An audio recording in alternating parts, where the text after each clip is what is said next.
పరిపాలన జరిగిన చోట బీజేపీ వచ్చిందనేది ఒక అజ్ఞానాలు అంటే ఒక అవగాహన లేని వాళ్ళు మాట్లాడే విధానం అండి. మాట్లాడే ఒక వర్షన్ అది. కేవలం బెంగాల్లో చూసుకోండి, వాళ్ళు చేసిన అరాచకాల వల్ల, వాళ్ళు చేసిన అన్యాయాల వల్ల వాళ్ళు ప్రజలు అవుట్రేజ్ గా బయటికి వచ్చి అగెయిన్స్ట్ గా ఓట్ చేశారు. వాళ్ళకి అగెయిన్స్ట్ ఒక్క సైడ్ పోలరైజ్ అయ్యి బీజేపీని మీ ద్వారానే వాళ్ళకు న్యాయం జరుగుతుందనే ఉద్దేశంతో బీజేపీని గెలిపించుకున్నారు. కానీ సర్ వాళ్ళనో ఇంకో వాళ్ళనో మరి ఎప్పుడైతే తమిళనాడులో ఎందుకు తెలియదు? తమిళనాడులో బీజేపీ గెలిచేది కదా, సర్ వల్ల అయితే తమిళనాడులో బీజేపీ గెలవలేదు కదా. అప్పుడు సర్వల కేవలం సర్వాలని గెలుస్తుంది అనుకుంటే తమిళనాడులో మాకు తంపింగ్ మెజార్టీతో గెలిచే వాళ్ళం కదా. ఎన్ని సీట్లు వచ్చినాయి మీకు తెలియలేదా? సో ఇది కేవలం ఒక అవగాహన రాహిత్యం కలిగిన వాళ్ళు మాట్లాడే పిచ్చి కూతలు. ఓకే జనార్దన్ గారు, సారీ సుధాకర్ గౌడ్ గారు, ఇది ఈ ప్రక్రియలో స్థానిక అధికారుల మీద ఏమైనా ప్రెజర్ ఉంటుందని మీరు అనుకుంటున్నారా? ఇప్పుడు రాష్ట్ర ప్రభుత్వ ఉద్యోగులు చేసేది కూడా నేను చెప్పేది మీకు సరిగా నేను ఏమంటున్నా అంటే అర్థం చేసుకోవడానికి చెప్తా ఉన్నా. ఇప్పుడు మనకు ఒక పని చెప్తే ఇప్పుడు ఒక పని మీదనే ఉంటాం కదా, ఆ విధంగా వేరే డిపార్ట్మెంట్ లో ఉన్న ఉద్యోగస్తులను తీసుకొచ్చి ఇది చేయించడం వల్ల పని ఒత్తిడి కారణంగా పొరపాట్లు జరిగే అవకాశం ఉందని నేను చెప్తా ఉన్నా. దాన్ని అర్థం చేసుకోకుండా మీరు కూడా ఏమంటారు, రిక్రూట్ ఎట్లా చేస్తారు? అరే రిక్రూట్ ఎట్లా చేస్తారంటే మరి చేయాలి. ఇప్పుడు ఇంత పెద్ద పట్టణాలల్లో పల్లెలల్లో అయితేనేమో అక్కడ మన గ్రామ సభ పెడతాం, అక్కడ ఎవరు ఉన్నది లేదు తెలిసిపోతుంది. ఇక్కడ నగరాల్లో ఇంటి పక్కకి ఎవరు ఉంటారో కూడా తెలియని పరిస్థితులు ఉంటాయి. కాబట్టి మేము ఏమంటున్నామంటే వ్యవస్థను కట్టుదిట్టం చేయాలి. ఫస్ట్ చట్టాలను మనం కట్టుదిట్టం చేసుకున్నప్పుడు ఒక వ్యక్తి ఇంకొకటి డ్యూయల్ ఓటు ఉంటే మేము ఇట్లా క్రిమినల్ కేసులో పోతామని ప్రభుత్వాలు ఉపక్రమించినప్పుడు స్వచ్ఛందంగా ప్రజలు ఒక చోటుకే ఓటును ఉంచుకునే అవకాశాలు వస్తాయి. కాబట్టి ఇప్పుడు ఏమైపోతుందంటే మీరు అన్నట్టు మన యునైటెడ్ ఏపీలో ఇక్కడ వచ్చి ఎక్కడెక్కడ నుంచో వచ్చి ఇక్కడ ఉన్న వాళ్ళు ఉన్నారు, స్థిరంగా ఇప్పటికీ వాళ్ళ ఓట్లు ఉన్నాయి.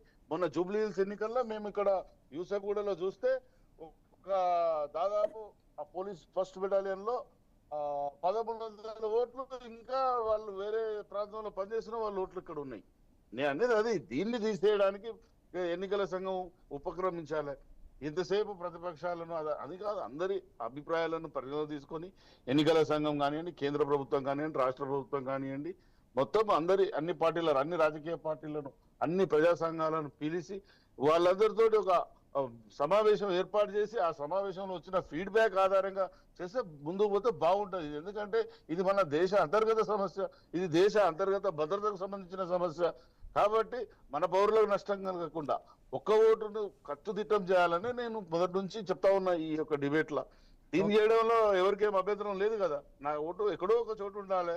అది నేనున్న ప్రస్తుత నివాస ప్రాంతమైన కానివ్వండి, లేదా నా సొంత ఊర్లో కానివ్వండి, ఏదో ఒక చోట నాకు సొంత ఊర్లో ఓటు ఉండే, ఇక్కడ వేరే కాడ ఓటు ఉండే. కాబట్టి ఇవన్నీ తీసేయాల్సిన బాధ్యత ఎన్నికల సంఘం మీద ఉన్నది. అదే సార్, ఒక మనిషికి రెండు ఓట్లు ఉండద్దు కాబట్టి ఈ ప్రక్రియ అవసరము. ఇప్పుడు మీకు 2 చోట్ల ఓట్లు ఉండడం అది కరెక్ట్ కాదు కదా. ఒకే ఓటు ఉండాలి మీకు. ఏదైనా ఒక ప్లేస్ లోనే ఉండాలి. నాకు 4 చోట్ల నేను ఓటు వేస్తాను, 4 ఓట్లు వేస్తాను, నేను 4 చోట్లకి వెళ్ళి ఓటు వేస్తానంటే కరెక్టా చెప్పండి?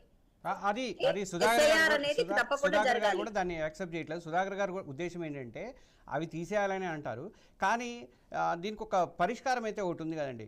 అంటే ఈ ఆధార్ కార్డు అనుసంధానం కానీ అట్లాంటిది ఏమైనా చేస్తే కొంతవరకు ఇది ఒక ఆగిపోయే అవకాశం ఉంటుంది. డూప్లికేట్ ఓట్లు కానీ లేకపోతే చనిపోయిన వాళ్ళే కానీ తీసేయడానికి కూడా ఒక ఛాన్సెస్ అనేది ఉంటుంది.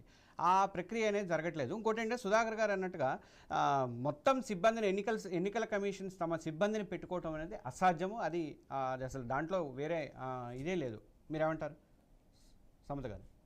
సార్ యాక్చువల్ గా ఇది మనము ఒక సెపరేట్ ఈ రోజు కొత్తగా క్రియేట్ చేసిన ప్రక్రియ కాదండి. దీనికి ఒక ఫార్మేట్ ఉంటది. ఒక ఫార్మేట్ ప్రకారమే గత సంవత్సరాలుగా జరుగుతున్నది.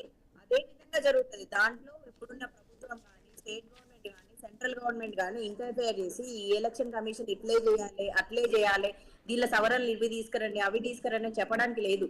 So there is a format for it. ఒక ఎలక్షన్ ఎట్లా జరగాలి, ఎస్ఐఆర్ ఎట్లా జరగాలి, ఒకటి ఏది ఎట్లా జరగాలి మన కాన్స్టిట్యూషన్ ఉంది. సో దాన్ని మనం ఆ విధంగా అది ఇండిపెండెంట్ బాడీ అండి. They will do the according to their work.